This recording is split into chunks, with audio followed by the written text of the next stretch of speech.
Hey guys, Brozan here. So today is going to be our second episode of Bros Basic Boating Deep Dive. We're going to talk about spyglasses today. This video is going to be a little shorter than our wake video because we've already talked about how wake interacts with spyglasses. We'll repeat that, but not a lot. And so, without further ado, let's dive on in. I've got to get a second screen up here so that I've got my talking points. Spyglass, the very, very simple thing that spyglasses provide for us is the ability to find NPC ships. I'm going to jump on my boat real quick. If I embark here, we use a spyglass by double clicking it and then clicking on ourselves. We can also do so from our item hotbar. We click on ourselves, it brings up this gump where we can track either ships or fishing spots. For the purpose of this video, we're not going to talk about fishing spots. Just know that if you're fishing and you want to cast those crafted nets, you would be searching for those. So we double click a spyglass, we click on ourself, and then we click the search gump. You can also change the material tier of spyglasses in this gump once it's up, but I find it's easier just to click the spyglass that you want to search with. We're going to hit the gem, and you can see now that we have ships on track. If we click the little spyglass gem, it's going to give us a tracking arrow, a waypoint arrow, and if I were to follow this, I'm going to do this to a non-hostile ship. If I were to follow this, I will eventually get to the actual ship. It'll be sitting, pointing at about center of the ship. The other thing that we can do with spyglasses is double click it, click self, click the search gump, and then we can click the where is the ship on the map button. It's the little rolled up map, looks like a message in a bottle kind of. We push this, it shows us actually on the map where the ship is. This is useful if you're planning out a route, however you pronounce that word. So I know that ship is there. I can look at this ship and see that it's kind of further up this way. It tells me in here also how far it is in which direction.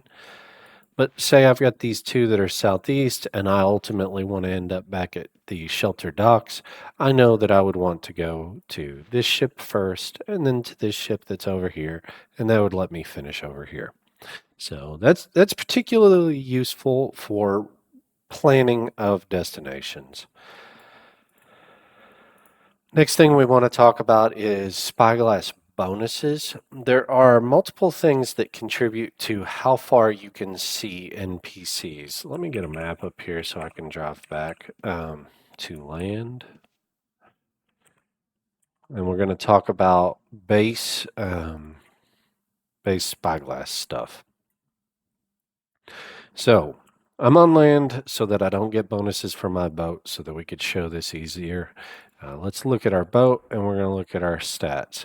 So on this, you see that I have from my upgrades plus 10%, and then the base on the boat is pretty negligible for a total of 10% increased range. I'm going to use the spyglass on myself. You can see that my NPC range is 116. We'll talk about the difference in these two in a moment. So let me get on my ship, and it should be 10% greater when I'm on my ship.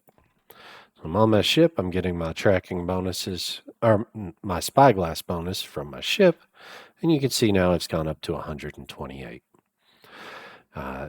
Same as Wake Scalar, these are additive values, so this 10% adds to this percent, giving us a total of 10.63%.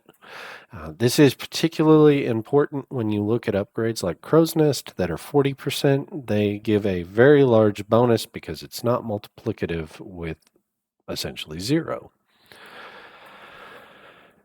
Let's talk real quick about NPC range versus player range. So NPC range is essentially double your player range at any given time. The success chance doesn't matter on material tier. And you can see as I look at different tiers of material, it's 66 to 132, 64 to 128. It's always double NPC. That means that you'll track players less close than you will NPC ships. The other very important thing here, and it's covered more in the wake scalar video, is the player range is multiplied by the player that you're tracking's wake scalar.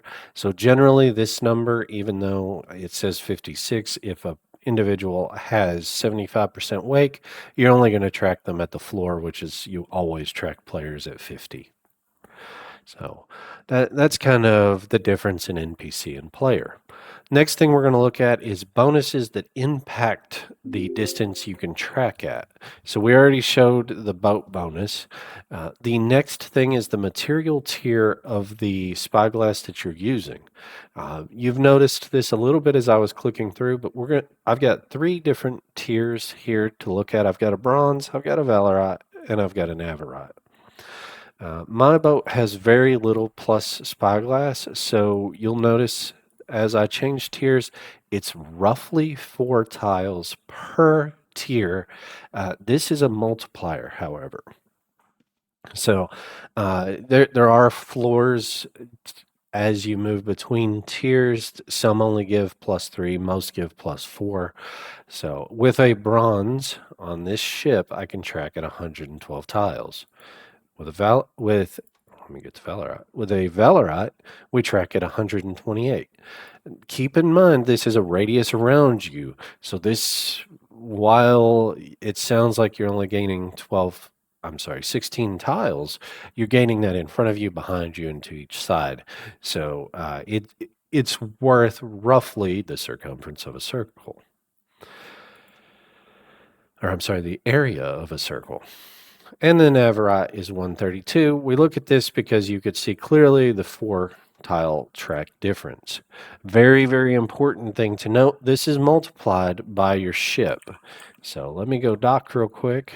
We'll have to wait on a timer, so I'm going to get docked now while I talk about this. Dock ship, dock ship.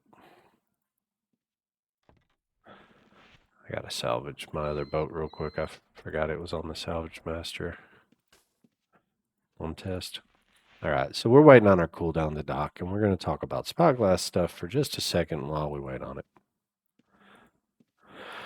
All right. There is one other thing that matters to spyglass distance, and that is the tracking skill. On this Echo, I have 0 skill, making sure I'm not lying to you. Yes, no tracking on this Echo. That means I get a 0% bonus from it. It is multiplicative, but 0 doesn't count. It's the very, very important thing here is the material tier is a multiplier.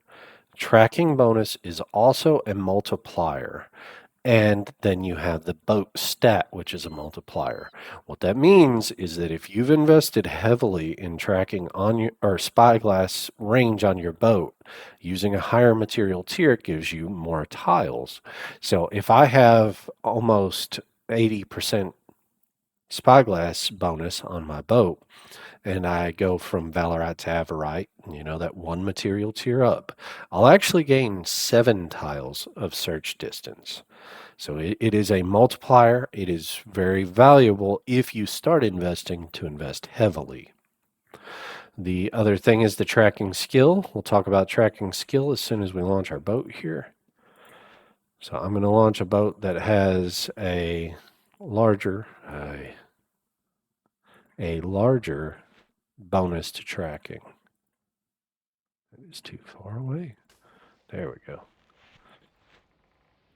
So if you'll remember, we had 128 tile range on the Valorite. This boat has 44%. So we're going to use our Valorite tracking. We go from 128 to 167%. Much as expected, it is roughly 35% more search. So at 167, this is with 0 tracking. We're going to go to Prev real quick so that we can reset our tracking skill. If I use the right one. We're going to set necromancy to 0. Set tracking to 120.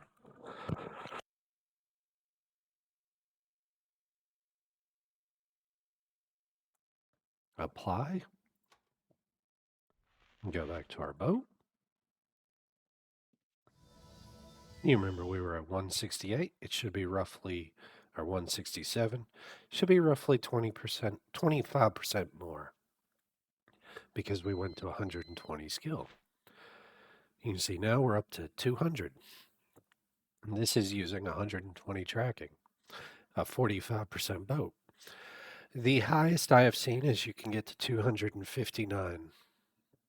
So again, that is Spyglass Range, a deep dive into how it works, how the multipliers work, and how you invest heavily into it. If you have questions, post them below in the YouTube comments. Ping me on Discord, tag me. My name's Brozan. Like and subscribe. That's what makes me enjoy creating this content, is seeing the engagement from the community. I really appreciate you guys watching. Not sure on the content of the next deep dive, so if you have suggestions, send them my way. Thanks, everybody. I really, really appreciate you tuning in.